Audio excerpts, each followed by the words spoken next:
kalah urang nu kabawa gelo ku si eta. Imam Yahya bin Mu'adz Ar-Razi dawuh siga kieu. Mathalul auliya mathalus sayyadin yastadunan nas min afwahis syayatin walau lam yasid al-wali tula umrih illa wahidan lakana qad utiya khairan katsira. Sifatan para wali, gambaran para wali, siga tukang mancing, siga tukang moro. Moroan saha, moroan jelema.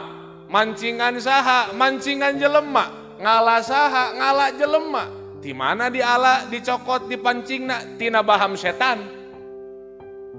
Naon maksudna? Jalma anu keur dina maksiat, keur dirungkup ku setan, keur dirungkup ku hawa nafsu, ku ulama dihanyatkeun hiji-hiji, los tina hawa nafsuna, los tina maksiatna, los tina dorakana, hanyat tina baham setan. Tugasna ajengan ngaji teh ta ieu. Keur ngaluarkeun tina baham-baham setan. Dalamun teu dipancingan ku ajengan mah kabeh kalakuan teh siga setan. Ngan aya ajengan teh nu teu kuateun mancingna kabawa asup kana baham setan. Kalageleg rek nyalametkeun anu takabur jadi milu takabur.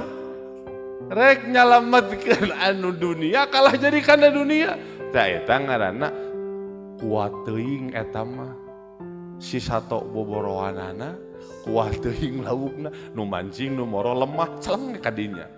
Matak sakelas ajengan mah kudu kuat mental segala rupa. Da bedas atuh mawa siga nu karari itu. Wah. Urang ge Kang ieu di ditu di Bandung ieu bedas tah aing mah tah jelema-jelema tah di tukang. Nu ti Bandung tiba itu bangsa nu garelo hungkul. Kan hese diarahkeunana teh. Kalah urang nu kabawa gelo ku si eta.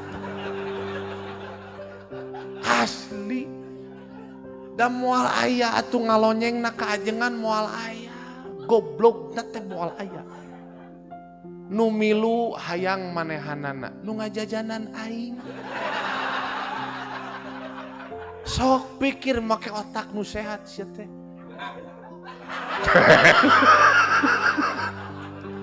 Pun dipikir-pikir. Anu ngawuruk urang gitu bari karoko. Manehna hayang ngaroko, nu urang. Edan. Lain kadua mere ka ajengan teh.